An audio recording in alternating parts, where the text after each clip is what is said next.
rythme toujours plus accéléré des villes conduit le citadin vers l'oubli des gestes primaires et leur substitue le mouvement ordonné de la machine, il existe encore, en de calmes villages éloignés des routes où passe le progrès, une vie lente, sans fièvre et, semble-t-il, sans histoire.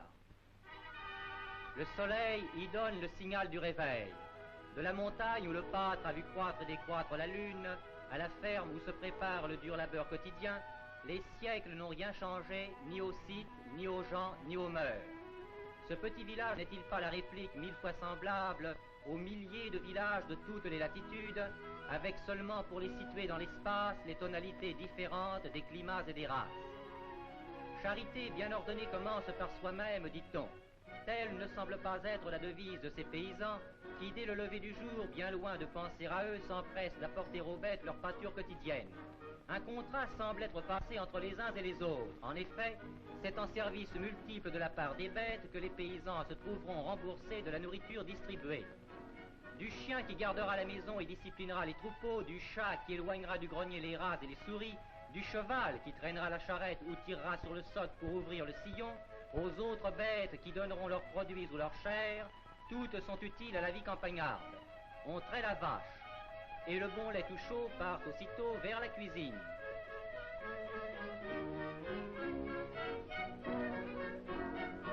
La ménagère en confectionne le premier repas de la journée.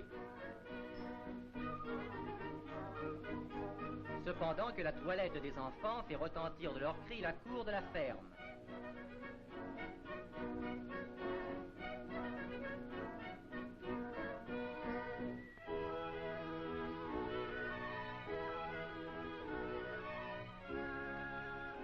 Vieux et jeunes se recueillent autour de la jatte commune où chacun va puiser des forces nouvelles pour le dur labeur quotidien.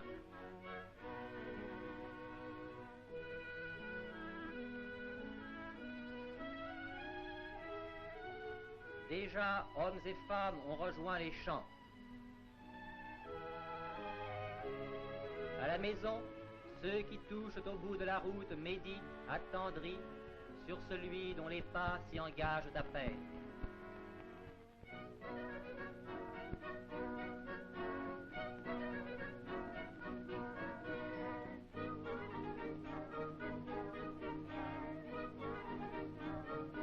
Soucieux de la leçon apprise, écolières et écoliers aux yeux candides vont découvrir, sur des atlas aux couleurs vives, le mirage des antipodes.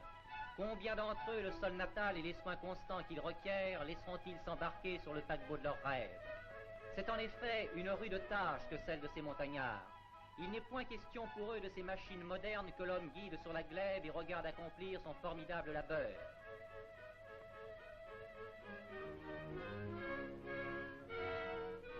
Ici, on en est encore aux conditions les plus simples de la culture.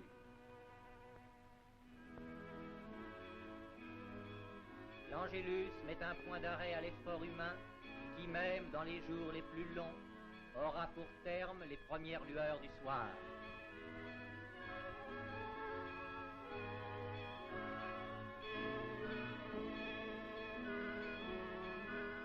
À la fromagerie, les paysans apportent le lait de leurs vaches, car dans ce village, l'activité industrielle est la fille directe de la terre. Ce sont ces produits naturels que l'on transforme.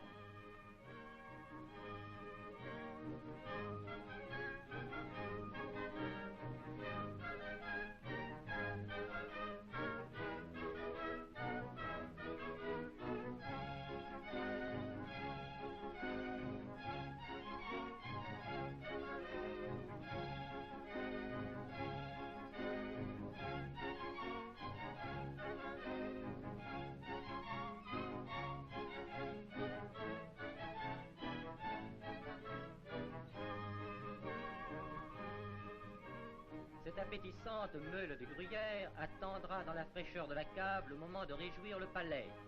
Certains petits vins de montagne ne manquera pas de l'y aider. Voici la force motrice. Elle active toute la vie mécanique du village. C'est elle qui donne à la scie la force de mordre dans le bois.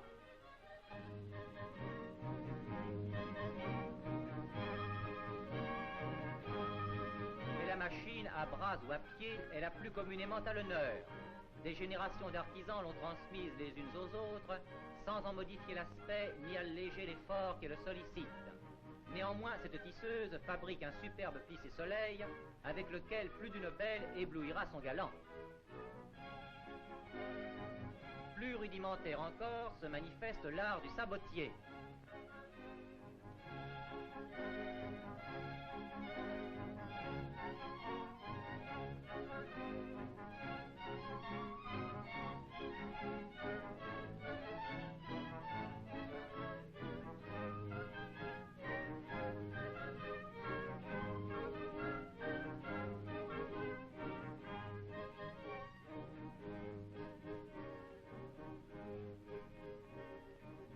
Le travail n'a pas seul conservé ses formes originelles. Qui s'étonnera de retrouver également intact l'extérieur fruste et naïf des réjouissances traditionnelles? Certaines semblent venues directement des premiers âges, tant le rite conditionne le déroulement de la fête. Quelle secte depuis longtemps disparue imagina ces cannes à tête de bouc articulées, avec lesquelles, à la Toussaint, les garçons du village recueillent à chaque porte des crapefennes et des bretzels pour conjurer le mauvais sort.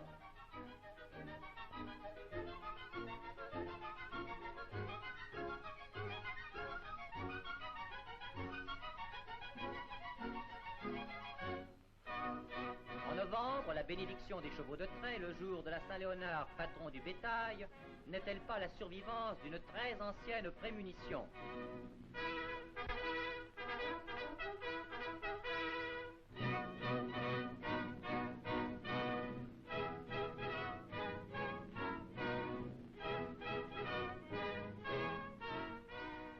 En décembre, à la Saint-Nicolas, ces jeunes garçons masqués figurent les mauvais esprits de la nature. Ils cherchent à voler aux filles des baisers qu'elles ne défendent guère.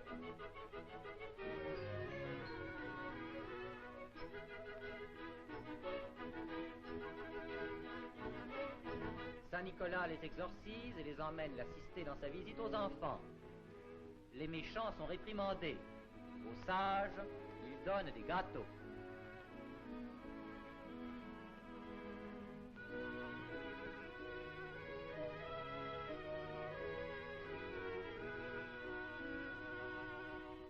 Noël.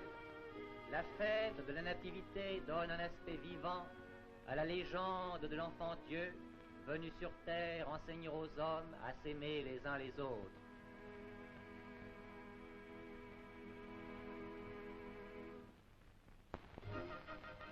Encore des masques. Ceux-ci, garnis de sonnettes et de grelots tintants, ont pour mission de chasser dès janvier les mauvais génies de l'hiver. C'est la ronde des cloches.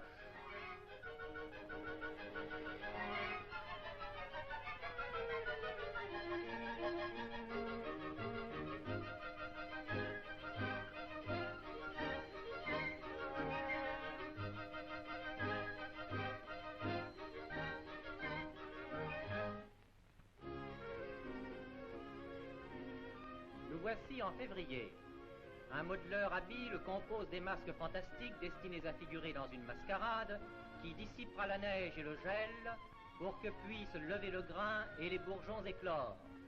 Cette fête constitue d'un mois à l'autre le prolongement de la ronde des cloches.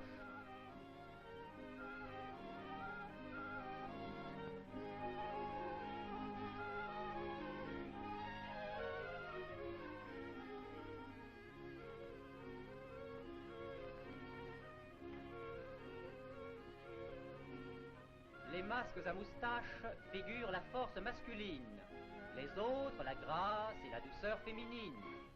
Comme dans le théâtre de l'Antiquité grecque, n'ont le droit de participer à cette démonstration que des hommes irréprochables. Ce village a la bonne fortune d'en posséder quelques-uns et de pouvoir ainsi fêter l'éveil du printemps avec tout l'éclat désirable.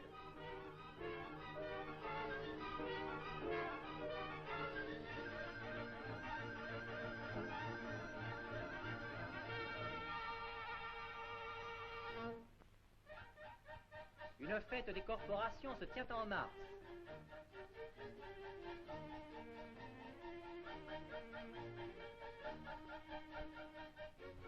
La jeunesse du village, lorsque le président du comité local parvient, après 3 ans de fonction à la fin de son mandat, arrache le fer de son talon.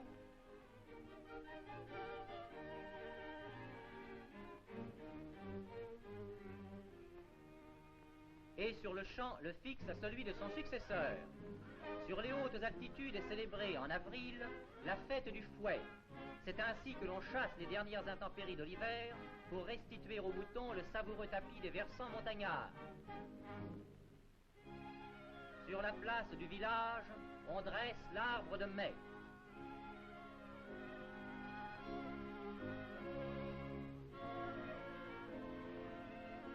C'est pour les jeunes garçons la manière de célébrer par leur adresse et leur agilité la fête dont il est le symbole.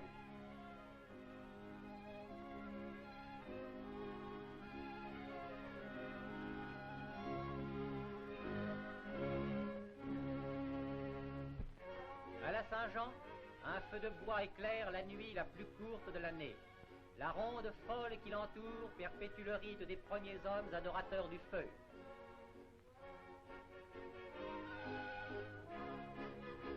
Le couple qui sautera le plus haut et le plus loin sera, dit-on, récompensé par un prochain mariage. En juillet a lieu la procession de Samson.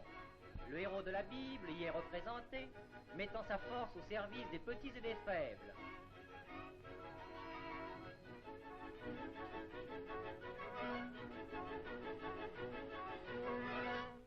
Mais l'été achève sa carrière. Les moissons déjà sont rentrées. Ultime présent de la nature, les dernières frondaisons de l'année ornent les bœufs aux pas lents qui descendent vers le village rejoindre leur quartier d'hiver. À travers les rayons attiédis du soleil, septembre appelle au ralliement contre les rigueurs des jours prochains. Dimanche a suspendu le travail du laboureur et de l'artisan. La jeune paysanne se pare de ses plus beaux atours.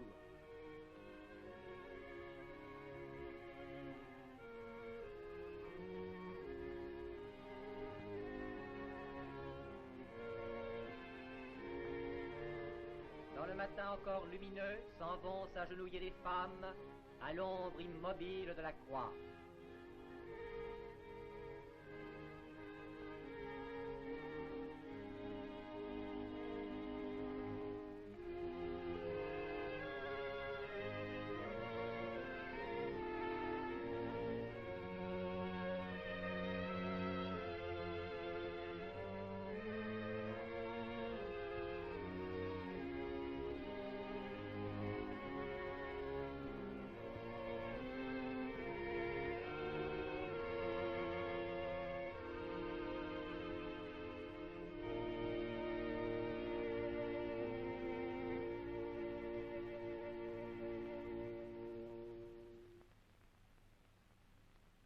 Cependant, avant que frissonne la terre au contact des neiges prochaines, la jeunesse du pays s'est assemblée sur la place.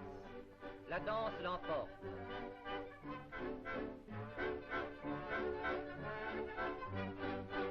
Le ciel peut se charger d'un long hiver. Il y aura toujours des danses et des chants pour les filles et les garçons d'ici et de partout. La signification précise des vieilles coutumes s'efface peu à peu, malgré leur déroulement immuable. La jeunesse, sève éternelle de la vie, fait renaître chaque année le printemps.